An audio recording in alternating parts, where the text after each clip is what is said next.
India 24, एक भारत निष्पक्ष भारत।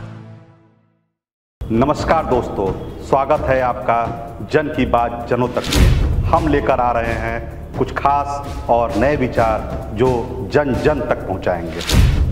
तो बने रहिए हमारे साथ और जानिए अपने सवालों के जवाब सिर्फ जन की बात जनों तक में।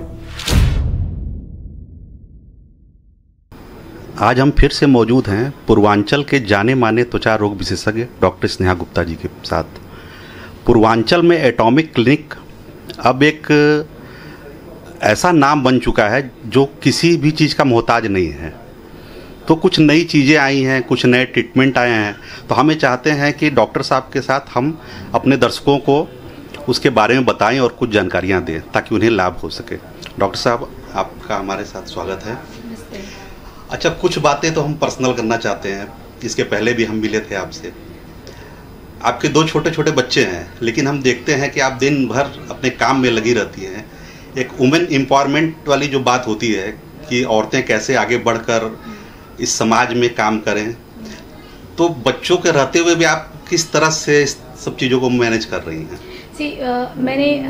मैंने बहुत लोगों को ये सोचते हुए देखा है कि आप इधर आप काम कर सकते हैं या फिर आप एक हाउसवाइफ बन सकते हैं। मेरी शुरू से ये मानना था कि हमारा काम सिर्फ रोटी बनाने तक नहीं है।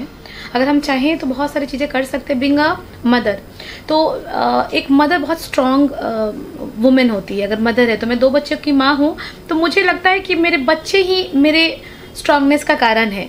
I feel completed with my family. तो मुझे बहुत ज़्यादा ये उतार चढ़ाव देखने की ज़रूरत नहीं पड़ती लाइफ में कि मुझे कैरियर बनाना है देन बच्चे प्लान करेंगे। मैंने अपने लाइफ में फर्स्ट प्रायोरिटी फैमिली को दी। So I completed marriage, then baby and then career की तरफ मैं बढ़ी। एंड मेरा जो बड़ा बेटा है वो मुझे बहुत इनोवेटिव आइडियाज़ भी देता है। सो मैं एज ए फीमेल को बोलूँगी, if you were working then be a strong because you are a mother of some babies and all. And अगर आपकी कैपेबिलिटीज है तो बच्चे भी आपको समझते हैं एंड बच्चे भी आपको प्रेरणा स्रोत मानते हैं कि मेरी मदर जो है इतना काम करती हैं तो मुझे भी इतना काम करना चाहिए। Because I tell the story कि हम इतना पढ़ते थे, और सो वो आपको एक ना रोल मॉडल मानते हैं कि मैं अपनी मदर की तरह बनना चाहती हूँ, मैं अपने फादर की तरह बनना चाहती हूँ। So I feel completed and thanks Mahadev. मैं अपने बच्चों का नाम भी कार्तिकेय और गणेश रखी हूँ क्योंकि मैं भोलेनाथ की बहुत बड़ी कह सकते भक्त हूँ। सो मेरे बच्चे ही मेरे स्ट्रांगनेस हैं। और हाँ, मैं बहुत ज़्यादा काम पे ध्यान देती हूँ और बच्चों पे भी देती हूँ। अगर मैं घर पे रहती हूँ तो मैं घर पे रहती हूँ, तो मैं मोबाइल छूती भी नहीं हूँ। और जब मैं काम पे रहती हूँ तब भी मैं मोबाइल नहीं छूती हूँ क्योंकि काम ही से फुर्सत नहीं मिलता है। तो आप अपने टाइम को किस तरह से डिस्ट्रीब्यूट करते हैं, यही आपकी लाइफ की दिनचर्या होती है। सो मैं वर्क को प्रायोरिटी देती हूँ, उसके बाद वाले टाइम्स को मैं बच्चों को देती हूँ। जैसे मैंने कल की ओपीडी बहुत कम रखी है क्योंकि मेरे बच्चे का एग्जाम है। सो आई गिव प्रायोरिटी कि मैं एग्जाम के लिए उसके साथ बैठूं। तो ये मैं बैलेंस करती हूँ और ये सभी फीमेल्स को बैलेंस करना चाहिए। अगर आप चाहें कि आप काम को भी प्रायोरिटी देके अपने बच्चों को भी दें तो आप कर सकते हैं। ये विल होना चाहिए। अच्छा, एक नई लाइन आपने निकाली है औरतों के लिए खासकर, हैश मी टाइम।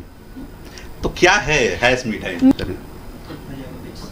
सो मी टाइम बेसिकली ये खुद को रिजुविनेट करना है। बिकॉज हम लोग ऐसी दिनचर्या में जी रहे हैं जहाँ पे बहुत टेंशन है। सभी को सभी चीज़ों के लिए टेंशन है। किसी को काम के लिए, किसी को जमीन जायदाद के लिए, किसी को पैसे के लिए, किसी को घर के लिए, किसी को कैरियर के लिए, बट टेंशन हर एक ग्रेड पे है। हम ऐसे भाग दौड़ जिंदगी में या फिर सोशल मीडिया के लाइफ में ना खुद को संभालना भूल जाते हैं। अगर आप खुद को हेल्दी फील करते हैं, खुद को रेजुविनेटेड फील करते हैं, तो आप काम भी अच्छा करेंगे, इरिटेशन भी आपको कम होगा। तो मी टाइम एटॉमिक ने क्या कि just 4 hours with Atomic Clinic and you have all detox, a good medifacial, some hair treatments, some laser treatments, and आप हर अगले नेक्स्ट मंथ के लिए you're detoxified and ready to work. It's a me time.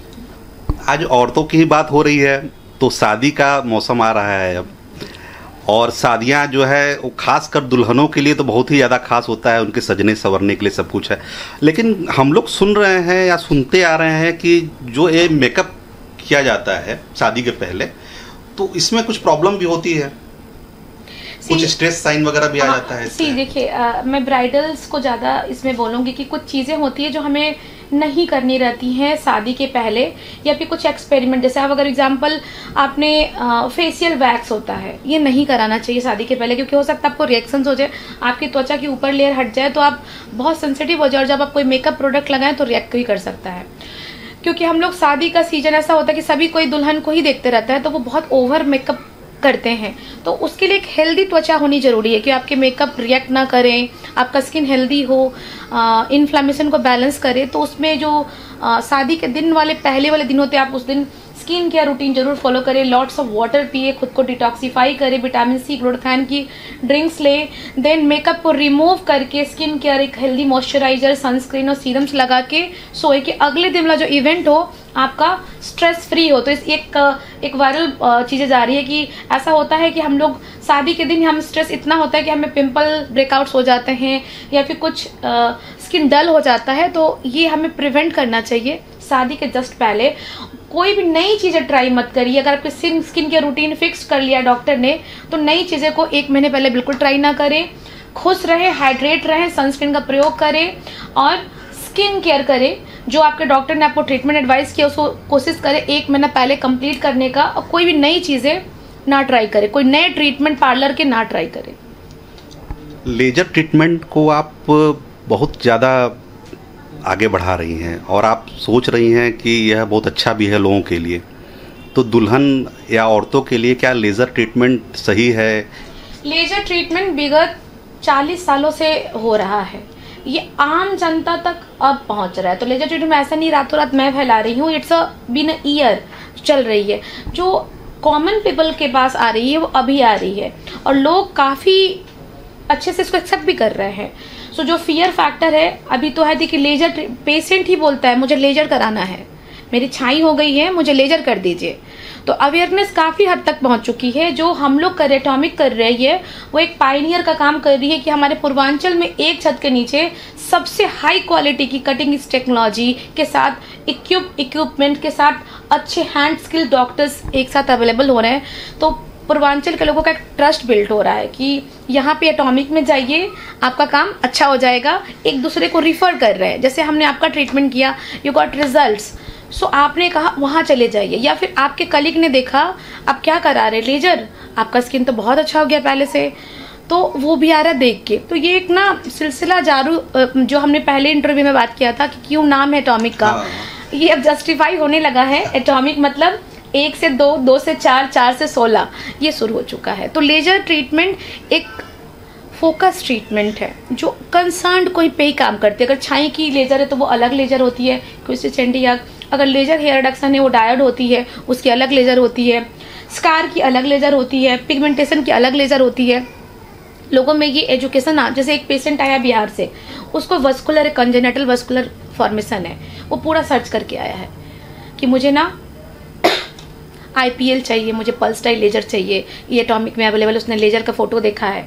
अब मुझे उसे समझाने की जरूरत नहीं है कि ये लेजर आपके लिए, वो जानता है ये लेजर है, ये जानता है लेजर एम्स में था, मुझे एम्स जाना पड़ेगा। अब सोचिए किसी लेजर को कराने के लिए आपको एम्स जाना पड़ेगा, तो एम्स में 15 से 12 आप कैसे जा पाएंगे, वहाँ रस होता है। अगर वही चीजें आपके नियर और जगह पे मिल जा रही है तो लोगों का काफी उत्साह बढ़ रहा है और एक दूसरे को लोग रिकमेंड भी कर रहे हैं। अच्छा, हम बनारस में देख रहे हैं, खासकर पूर्वांचल में औरतों को झाइयाँ, जो चेहरे पे झाइयाँ हो जा रही हैं, ये समस्या बहुत ज़्यादा है। ये देखिए क्या होता है ना, एक एज के साथ में हमारे कोलाजन इलास्टिन का प्रोडक्शन कम होने लगता है, तो हमारी सेल्फ रिपेयर एबिलिटी स्किन की कम होने लगती है। और जैसे जैसे मतलब आप एक्सपोज हो रहे हैं डस्ट से, इन्वायरमेंट स्ट्रेस से, तो मेलानोसाइट जो होता है हमारे बॉडी के अंदर, स्किन के अंदर होता है, वो बहुत ज़्यादा हाइपर प्रोडक्टिव हो जाता है, तो उससे मेलानिन प्रोडक्शन बढ़ने लगती है। अगर आप रूटीनली सनस्क्रीन नहीं लगाते हैं, मॉइस्चराइजर नहीं लगाते हैं, तो ये धीरे धीरे ना over a period of time दिखने लगता है। तो ये ऑलमोस्ट हर लोगों को देखिएगा साइड में एक पिगमेंटेड एरिया है या फिर फ्रेकल्स है, तो ये साइंस ऑफ एजिंग है। और दूसरा कि आप स्किन केयर कुछ नहीं कर रहे हैं, हमारा स्क्रीन टाइम बहुत बढ़ गया है, हम ब्लू लाइट और इंफ्रारेड से बहुत एक्सपोज हो रहे हैं, वो भी एक कारण है पिगमेंटेशन बढ़ने का। तो अवेयरनेस है कि आप मॉइस्चराइजर सनस्क्रीन लगाना तो स्टार्ट ही कर दीजिए। इनफैक्ट अपने बच्चों को भी जो 13 से ऊपर स्कूल जाते हैं, फुटबॉल खेलते हैं, बाहर रहते हैं, उनको एक हेल्दी स्किन केयर रूटीन जैसे मॉइस्चराइजर और सनस्क्रीन का उपयोग सिखा देना चाहिए, क्योंकि आगे जो आपके साथ हुआ है उनके साथ ना हो। और महिलाओं में क्या होता है, बहुत हार्मोनल चेंजेस होता है, थायराइड की प्रॉब्लम होती है, पीसीओडी होता है, ये भी एक कारण होता है मिलाज्मा होने का। सबसे खास बात है कि ये लेजर से ठीक होता है और इसमें उस स्किन केयर भी बताया जाता है और पेशेंट बहुत ही एजुकेटेड हो चुका है, वो कर रहा है ऑलरेडी। मतलब 100 लेजर से इसको पूरी तरह खत्म कर लिया। हाँ, इसमें लेजर से इसका रिजल्ट्स बहुत अच्छे हैं, बट अगेन आपका टाइप है स्किन का मेलानोजेनेटिक, तो आपको कुछ मेंटेनेंस भी इसमें करना पड़ेगा। अच्छा। जैसे सनस्क्रीन लगाना, मॉइस्चराइजर लगाना, कुछ सीरम्स लगाना, या फिर लेजर के ही मेंटेनेंस सेशंस कभी कभी पेशेंट को रिक्वायर्ड होते हैं कि ये फिर से ना हो। हाइड्रोफेशियल क्या है मैम? हाइड्रोफेशियल एक पॉपुलर ट्रीटमेंट हो चुकी है, मुझे लगता है हर लोग ही जानते हैं। मैं बात करूंगी हाइड्रोफेशियल एमडी के बारे में, यानी ओरिजिनल हाइड्रोफेशियल के बारे में। ये एक यूएसए एफडीए अप्रूव्ड हाइड्रोफेशियल है जो स्किन की क्लीनिंग भी करता है, स्किन को एक्सफोलिएट भी करता है, स्किन को नरिश भी करता है, यानी एक साथ ही स्किन की 3 चीजें पे काम करता है। ये हर व्यक्ति करा सकता है, मतलब हर एज का और हर टाइप का स्किन है, तो सभी लोगों पे सूट करता है। इसमें खास होती है हाइड्रोफेशियल एमडी में कि जो इसकी सीरम्स होती है वो कस्टमाइज होती है और वो हाई ग्रेड और हाई कंसंट्रेशन में होती है जो आपके स्किन में इन्फ्यूज की जाती है। तो इसमें बहुत सारे टिप होते हैं। तो पहला टिप होता है जो आपके सारे पोर्स को क्लीन करता है, वो आपको विजिबली दिखेगा कि आप में स्किन में कितनी डर्ट थी आपको पता नहीं है, वो जार में दिखता है। देन उसमें क्या होता है, हाइड्रेशन किया जाता है, यानी कि वाटर इन्फ्यूज किया जाता है, तो स्किन हाइड्रेटेड दिखती है, नरिश्ड और हेल्दी दिखती है। और उसमें सीरम, जैसे फॉर एग्जांपल आपको एक्नी है तो एक्नी कम करने वाले सीरम, आपको हाइड्रेशन की जरूरत है तो हाइलुरोनिक एसिड सीरम, या फिर एंटी एजिंग है तो एंटी एजिंग सीरम्स पेनिट्रेट किए जाते हैं। एक हीलिंग ट्रीटमेंट होती है और रेगुलर इसको लेने से आपकी स्किन हेल्दी हो जाती है। इसमें ओपन पोर्स कम हो जाते हैं, रिंकल्स कम हो जाते हैं, थोड़ी झाइयाँ कम हो जाती हैं, स्किन यूथफुल यंग दिखता है और हाइड्रेटेड दिखता है। तो हाइड्रोफेशियल एमडी पूर्वांचल में एटॉमिक क्लिनिक ने शुरुआत की है। एमडी मतलब बहुत लोगों ने हमसे पूछा कि हाइड्रोफेशियल एमडी बनारस के लोग क्या कर पा रहे हैं, तो yes, hydrofacial now available atomic में और सभी लोग इसको काफी पसंद कर रहे हैं। ये बाकी हाइड्रोफेशियल से बहुत नहीं, मतलब काफी ऊपर है। डर्मापेन 4 ये भी लॉन्च हुआ है, ये क्या है? ये एक माइक्रो नीडलिंग है, एक बहुत सिंपल ट्रीटमेंट है जो मैं बहुत पर्सनली बहुत पसंद करती हूँ, क्योंकि इसमें बहुत सारी चीजें एक साथ ही ठीक हो जाती है। जैसे माइक्रो नीडलिंग जो आपके स्किन में 1 सेकेंड के अंदर 2000 चैनल्स क्रिएट करेगा, वो डर्मिस तक, यानी कि 3 मिलीमीटर तक, मतलब स्किन के नीचे जाएगा। और उससे हम क्या करते हैं, सीरम्स, रेटिनॉल, ब्राइट लाइट, ऐसी चीजें ना इन्फ्यूज करते हैं जो आपके स्किन की स्कार, ओपन पोर्स, रिंकल्स, छाइयाँ सारे कम करते, आपकी स्किन टेक्सचर्ड और यंग दिखती है। तो डर्मापेन 4 पहले सिर्फ ना यूपी के बाहर मुंबई और दिल्ली में होते थे एक सेलेक्टेड क्लिनिक्स में। नाउ ये एटॉमिक में अवेलेबल है और इसको हमने कॉमन कर दिया है। जो आपको ट्रीटमेंट 40, 50, 60 हजार में बाहर मिलता है, यहाँ मात्र 10 से 15 हजार में आपको मिल रहा है और लोग काफ़ी इसको पसंद कर रहे हैं। ये एक यूएस एफडीए टेक्नोलॉजी है और इसका रिजल्ट सिर्फ हैंड मूवमेंट से होता है, कौन कर रहा है। ये नहीं है कि आप डर्मापेन 4 कर भी करा लेंगे रिजल्ट आ जाएगा, ऐसा नहीं है। सो हु इज एक्सपर्ट जो डर्मापेन 4 चला रहा है। ग्लूटाथियोन 4 बूस्टर, ये भी एक नया नाम हम लोगों के लिए है। ग्लूटाथायोन आईवी बूस्टर, सही बात है, ये नया नाम नहीं है, ये बहुत ही कॉमन नाम है। सो आईवी ग्लूटाथायन बहुत तरीके से लगाया जाता है डिटॉक्सिफाई करने के लिए, स्किन की लाइटनिंग इफेक्ट के लिए, हाइड्रेट करने के लिए, एज एंटीऑक्सीडेंट। तो पूर्वांचल में भी इसकी बहुत क्वायरी आ रही है, काफ़ी अच्छे से लोग अडॉप्ट कर रहे हैं। इसमें कॉकटेल होता है ग्लूटाथायन का और बहुत सारे विटामिन का, जो आपके स्किन को और बॉडी को नरिश करती है और वाइटनिंग इफेक्ट भी देती है। एस्थेटिक्स जिस पे ज़्यादा जोर दिया जा रहा है एटॉमिक पे, तो इसके बारे में आपने पहले भी कुछ बताया है। हम चाहते हैं कि हमारे नए दर्शकों को आप इसके बारे में कुछ और बता दें कि एस्थेटिक्स ट्रीटमेंट जो है जी। एस्थेटिक ना, मैं अभी एक इंटरव्यू में बताया था, एस्थेटिक ट्रीटमेंट एक वांट है, एक नीड है। वांट होता है कि person have beautiful but they want more beautiful, तो वो हो गया वांट, मतलब उसे जरूरत नहीं है कुछ करने की, बट दे वांट कि मैं ना एजेड दिखूं, मैं सुंदर दिखूं, मेरे बाल जैसे हैं वैसे दिखें, मैं पहले से जैसे डबल चिन में कम कर लूं, नोज में करेक्ट कर लूं, अंडर आई डार्क है मैं इसको ठीक कर लूं। This is want. Need is किसी की एस्थेटिक ट्रीटमेंट नीड ही है। जैसे किसी को यहाँ पे बाल है, जैसे आप एक मैं बताऊं एक एग्जाम्पल, जैसे सीबीएसई की टॉपर जो लड़की थी, उसको उसकी मीम बनाई गई, अल्दो वो टॉपर है, हाँ, फिर भी उसकी मीम बनाई है। हाँ। क्यों बनी सर मीम उसकी? क्योंकि उसको हेयर था और वो मेल जैसी दिख रही थी। तो सच सोचिए, अगर आपके बच्चे और आपकी लड़कियां इस छोटे से प्रॉब्लम के लिए अपने को डाउनग्रेड फील कर रही, inspired she is a brilliant, तो यहाँ पे ये नीड है। तो हमें एजुकेट होना है कि कुछ चीजें हैं जो प्रॉब्लम है उसे हम करेक्ट कर सकते हैं स्टडी ट्रीटमेंट से। Laser hair reduction is a solution. आपने उसे हेयर फ्री कर दिया, बच्चा बहुत से कॉन्फिडेंट है। ऐसे छोटे छोटे, जैसे फॉर एग्जांपल कुछ कम उम्र में बच्चों के बाल जा रहे हैं, स्कूल में उसकी बुलिंग हो रही है, सब उसके पैर खींच रहे हैं, बच्चा कॉन्फिडेंस कम कर, पढ़ाई में ध्यान नहीं लग रही है, तो पेरेंट्स एजुकेट हो रहे हैं, अपने बच्चों को वो ट्रीटमेंट्स करा दे रहे हैं क्योंकि अवेलेबल हो चुकी है बनारस में। एक और मैं एग्जांपल दूं, एक बच्ची मान लीजिए उसका अंडर आर्म में बहुत सारा बाल आ गया, ऐसा होता है हार्मोनल चेंजेस के कारण। बट क्या होता है, बच्चा बहुत डर जाता है, लोग उसे बहुत नीचा करते हैं बात करके। तो यहाँ पे नीड है, स्कार है, किसी लड़की का शादी नहीं हो रहा है, कोई विटिलिगो व्हाइट पैच है, परेशान है शादी के लिए, तो यहाँ पे क्या है, लेजर एस्थेटिक ट्रीटमेंट उनके लिए वरदान है। और ये एटॉमिक एक ऐसा संस्था है जहाँ पे टीम ऑफ डॉक्टर है और हाई कटिंग इस टेक्नोलॉजी है। जो सुझाव दिया जाएगा आपको सत्य दिया जाएगा, सही दिया जाएगा, सटीक दिया जाएगा और कॉस्ट इफेक्टिव दिया जाएगा। तो एटॉमिक इसीलिए इतने कम समय में इतना पॉपुलर है क्योंकि एक ही जगह पे आपको सभी ट्रीटमेंट्स मिल जा रहे हैं। पिंपल्स के लिए आप क्या मतलब दवा देना ज़्यादा अच्छा समझती है या फिर कुछ और? मैं हमेशा ट्रीटमेंट पे ज़्यादा जाती हूँ, क्योंकि ट्रीटमेंट पे इसलिए मैं जाती हूँ प्रोसीजर पे, क्योंकि दवाई ना पेशेंट छोड़ देता है, आज खाएगा फिर दवाई को कल छोड़ देगा। और कभी कभी क्या होता है, दवाई का जो रिजल्ट होता है वो स्लो आता है, तो पेशेंट कभी कभी दवाई ही छोड़ देता है।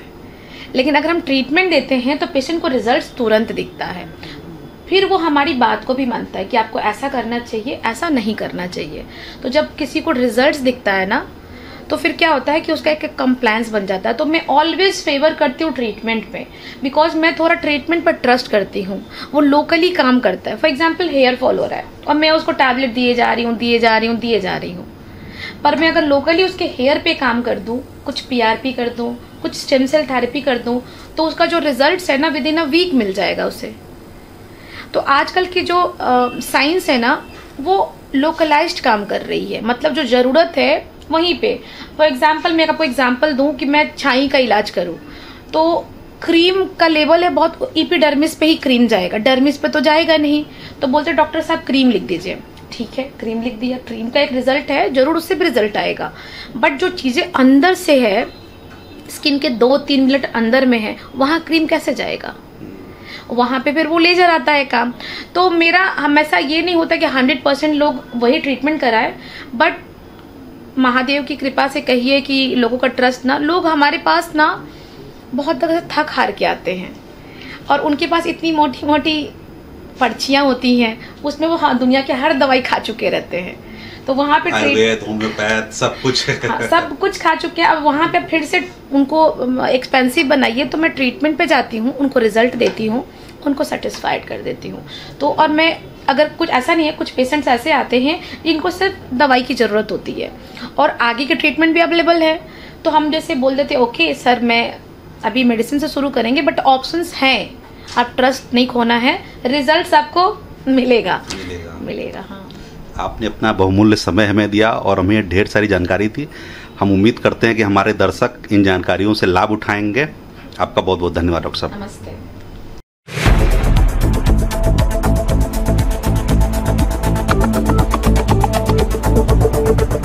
इंडिया 24, एक भारत निष्पक्ष भारत। नमस्कार दोस्तों, स्वागत है आपका जन की बात जनों तक में। हम लेकर आ रहे हैं कुछ खास और नए विचार जो जन जन तक पहुंचाएंगे। तो बने रहिए हमारे साथ और जानिए अपने सवालों के जवाब सिर्फ जन की बात जनों तक में।